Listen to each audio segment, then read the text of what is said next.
नमस्कार, स्वागत है आप सभी का एबी बिहार न्यूज सच की तलाश सच्ची खबर में। तो दिन भर की तमाम खबरों के साथ मैं हूं आपके साथ सुप्रिया।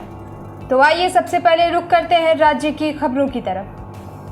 बिहार में एसटीएफ को बड़ी कामयाबी मिली है। जहानाबाद के करौना और पटन के दानापुर में एसटीएफ की छापेमारी में 3 नक्सली गिरफ्तार हुए। गिरफ्तार हुए नक्सलियों के पास से भारी मात्रा में विस्फोटक भी बरामद किए गए हैं। बिहार में आगामी पंचायत चुनाव से पहले इन नक्सलियों की गिरफ्तारी को एक बड़ी सफलता के रूप में देखा जा रहा है। बिहार के खगड़िया जिले में बुधवार को दिन दहाड़े अज्ञात बदमाशों ने प्राइवेट स्कूल के टीचर की गोली मारकर हत्या कर दी। बदमाशों द्वारा की गई गोलीबारी में स्थानीय राजद नेता साकेत सिंह गुड्डू भी घायल हो गए। घायल अवस्था में राजद नेता को अस्पताल ले जाया गया, जहां से उनको रेफर कर दिया गया। सूत्रों से मिल रही जानकारी के अनुसार चुनावी रंजिश के कारण इस वारदात को अंजाम दिया गया है। मृतक शिक्षक की पहचान नृपेंद्र कुमार सिंह के रूप में हुई है। राजधानी पटना राज्य के अन्य हिस्सों से होली पर घर आए लोगों से कोविड संक्रमण का खतरा बढ़ गया है। 15 दिन पहले पूरे राज्य में कोविड के मामले जहां 60 से 70 तक थे तथा पटना में 25 से 30 तक सिमट रहे थे, वहीं अब ये आंकड़ा एक बार फिर डराने वाला हो गया है। पटना में लगातार ये आंकड़ा 100 के पार पहुंच रहा है। रविवार को 129, सोमवार को 106 संक्रमित मिले। इसके पहले 100 से अधिक कोविड संक्रमित 70 दिन पहले 20 जनवरी को 105 मिले थे। हालांकि जांच कम होने के चलते मंगलवार को संक्रमितों की संख्या घट गई है। विशेषज्ञों का मानना है कि होली की छुट्टी के बाद जब जांच बढ़ेगी तब संख्या फिर बढ़ सकती है। केंद्रीय नागरिक उड्डयन मंत्री हरदीप सिंह पुरी ने दरभंगा हवाई अड्डे के विकास के लिए भूमि अधिग्रहण में तेजी लाने के लिए बिहार के मुख्यमंत्री नीतीश कुमार से हस्तक्षेप करने की मांग की है।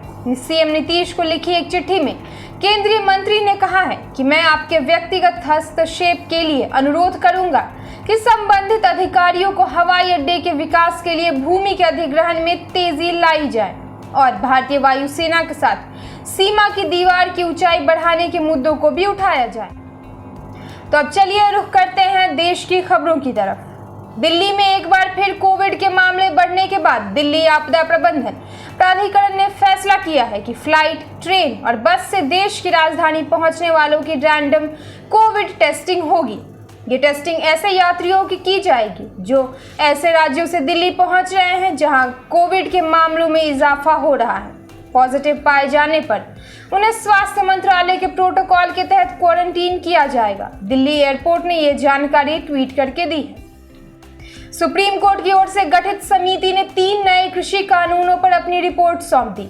सीलबंद लिफाफे में सौंपी गई इस रिपोर्ट पर 5 अप्रैल को सुप्रीम कोर्ट में सुनवाई होगी। समिति के एक सदस्य ने सुप्रीम कोर्ट को रिपोर्ट सौंपे जाने की पुष्टि की है, लेकिन ये नहीं बताया गया है कि इसमें क्या सिफारिशें की गई हैं। 3 सदस्यीय समिति के सदस्य और कृषि अर्थशास्त्री अनिल घानवत ने कहा कि सुप्रीम कोर्ट को सीलबंद लिफाफे में 19 मार्च को यह रिपोर्ट सौंपी गई थी। आपको बता दें कि सुप्रीम कोर्ट की ओर से कमेटी की रिपोर्ट सौंपने के लिए 20 मार्च तक का वक्त दिया गया था। भारत में कोविड का कहर जारी है। बुधवार को एक बार फिर कोविड-19 के 50,000 से ज्यादा नए मामले सामने आए हैं। स्वास्थ्य मंत्रालय द्वारा जारी आंकड़ों के अनुसार पिछले 24 घंटे में 53,480 नए मामले सामने आए हैं, जिसके बाद कुल संक्रमितों की संख्या बढ़कर 12,49,335 हो गई है, जिसमें से 11,04,34,301 लोग संक्रमण मुक्त हो चुके हैं। मंत्रालय के अनुसार देश में इस वक्त एक्टिव केस 5,52,566 है, जो कि कुल मामलों का 4.55% है। इस खतरनाक वायरस के कारण 354 लोगों की मौत हो गई है। कुल मृतकों की संख्या 1,62,468 हो गई है। मध्य प्रदेश के बांधवगढ़ टाइगर रिजर्व के जंगलों में भीषण आग लग गई है। चिंता की बात यह है कि यह आग पार्क के कई जोन्स तक पहुंच गई है। पतौर, धमोखर, मगधी और खिलौती में यह विकराल रूप ले चुकी है। प्रशासन आग बुझाने की कवायद में जुटा है, लेकिन संशोधनों की कमी आड़े आ रही है। तो अब नजर विदेश की खबरों की तरफ। अमेरिका की एक रिपोर्ट में मंगलवार को कहा गया कि भारत में मानवाधिकारों से संबंधित कई अहम मुद्दे हैं, जिनमें गैर कानूनी हत्याएं, अभिव्यक्ति और प्रेस की स्वतंत्रता पर पाबंदी, भ्रष्टाचार और धार्मिक स्वतंत्रता के उल्लंघन की सहनशीलता शामिल है। अमेरिकी कांग्रेस को 2020 country reports on human rights practices में विदेश विभाग ने कहा कि जम्मू कश्मीर में मानवाधिकार की स्थिति में सुधार हुआ है।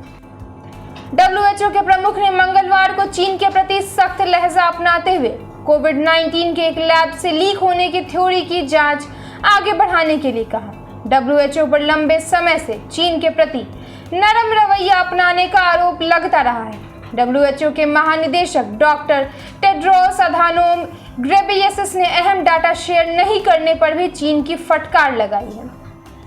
तो इसी तरह देश और दुनिया की तमाम जानकारियों के लिए बने रहिए हमारे साथ AB बिहार न्यूज़ पर। साथ ही हमारे चैनल को लाइक, सब्सक्राइब और शेयर करना ना भूलें। और लेटेस्ट न्यूज़ अपडेट्स के लिए हमारे वेबसाइट www.abbiharnews.com पर विजिट जरूर करें। धन्यवाद।